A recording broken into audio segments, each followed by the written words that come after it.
My next guest spent a little time behind bars this week, courtesy of the NYPD. Feminist author Naomi was arrested Wednesday for refusing to obey a lawful order, for refusing to leave a sidewalk outside a Huffington Post award ceremony honoring New York Governor Andrew Cuomo.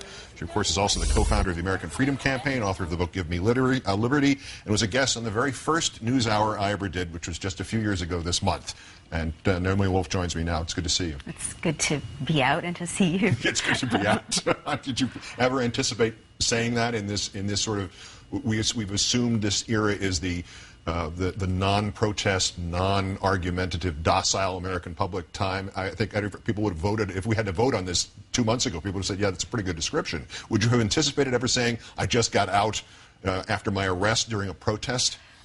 Well, I'm not surprised that there's this massive protest movement, because that was bound to happen sooner or later, and because it is so powerful. I mean, I studied, as you know in my book, End of America, how democracies close down, and then people said, well, tell us how to open them up, and so I studied how they open up, and the number one effective tool is mass protest. But it has to be a certain kind of protest. It has to be peaceful and enduring, long-lasting, and it has to disrupt business as usual.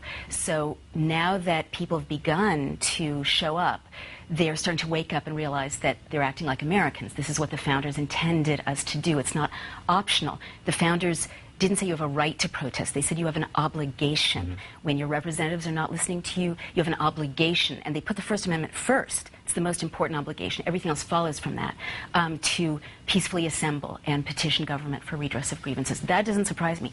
What does surprise me is that I actually didn't, I wish you could have read the quote marks around refusing to obey a lawful order, because I actually refused to obey an unlawful order. Right. I was in, it's quite amazing. I was jailed for standing on a corner outside an event to which I'd been invited with my boyfriend, peacefully, after having ascertained what the permit was that governed the sidewalk, in order to obey the law, right? And so I was there obeying the law, and I was arrested because the official in white who yelled at me to get off the sidewalk, I was frozen. I couldn't do it because I knew that to do it I would be going against the rule of the law. So basically giving the law up in exchange for the order part of law and order rather than the law part. Exactly.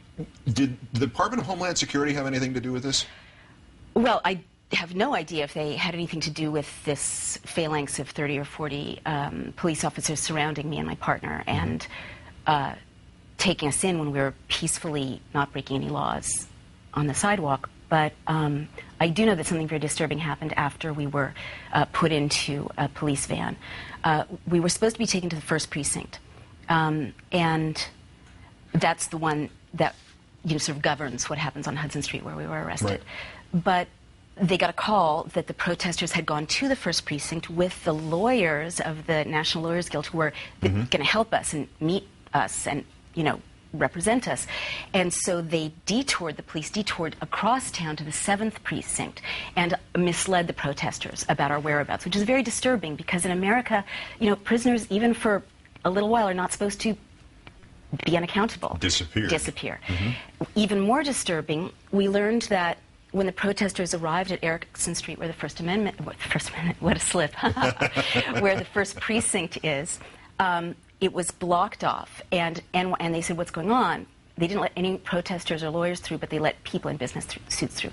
And NYPD said Homeland Security has frozen Erickson Street. So to me, as an American, as a New Yorker, this is very big news for reasons I don't have to explain to you. A federal agency can, because two middle-aged, couch potato intellectuals get arrested for not disobeying the law. They can freeze a New York City street. But even if they weren't freezing it, and the name was merely invoked, that's its own problem. Exactly. If a city police department is invoking this shadowy national entity, that becomes its own threat to the First Amendment and freedom of assembly and all the rest. Keith, you're completely right. And what baffles me is, where's the New York Times investigating this? Where are our local newspapers? Where's the national newspaper? Because you let Homeland Security block off, or even say Homeland Security has blocked off one street. They could cordon off downtown Chicago tomorrow. And it's not like weapons of mass destruction or a natural disaster. It's, two random people standing on a sidewalk being the excuse to close down our civil society. So there's another really scary thing, if you want me to keep scaring you, but this is scary for all of us. Absolutely. It is not what happened to me and to my partner that is the worrying thing, the thing I'm distressed about. It's that people have got to understand that this could happen to absolutely anyone. For 4 or 5 years I've been saying, you start with Guantanamo, history shows they start with the other, it gets closer and closer and closer, and someday they come for you when you are innocent and you have no recourse. When they were releasing us, the guy said, okay, I'm going to let you go this time with a summons, right? But if you go down and rejoin your friends, the protesters, and you get arrested, it'll be a real arrest next time. Here's a camera. He pointed to a camera. It'll take your photograph. Here's a fingerprint machine. We'll take your fingerprints. It'll go into that database, a federal database, and it'll follow you forever. And then I said, but officer, I got arrested tonight when I was obeying the law. How do I avoid getting arrested in the future? And he didn't dispute that I was obeying the law. He said, well, the officers decided it was a safety issue. And I said, but then what prevents any situation from being called a safety issue and trumping the law and how people are obeying the law? And he didn't answer, but referred me to a section of the criminal code. But that, too, is very scary. Of course. We've given them the right to make up the law as they go along. You know, interesting. We haven't given them, well, we've given it to them by sleeping on the job. Exactly. Yeah.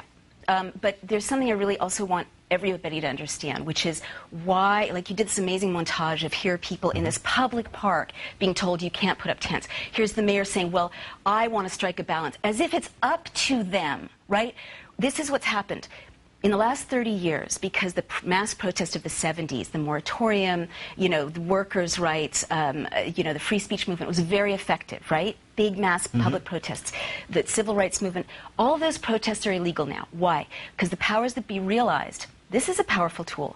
So there's been this stealth, secret tactic for 30 years in municipality after municipality to pass secretive permit requirements, so that in Washington Square you can't rally now, and you know citizens can't use a megaphone, but police can use a megaphone, and on and on. And so technically we have the First Amendment, but when you try to actually use the First Amendment, you find that there are all these secretive permits. And the permit that I was told meant that my boyfriend and I couldn't walk on the street.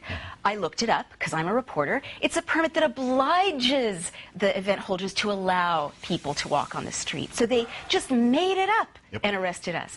And that's what we need to refuse to tolerate. It's not up to them. The First Amendment is for public space to be public and citizens to have the right to free assembly.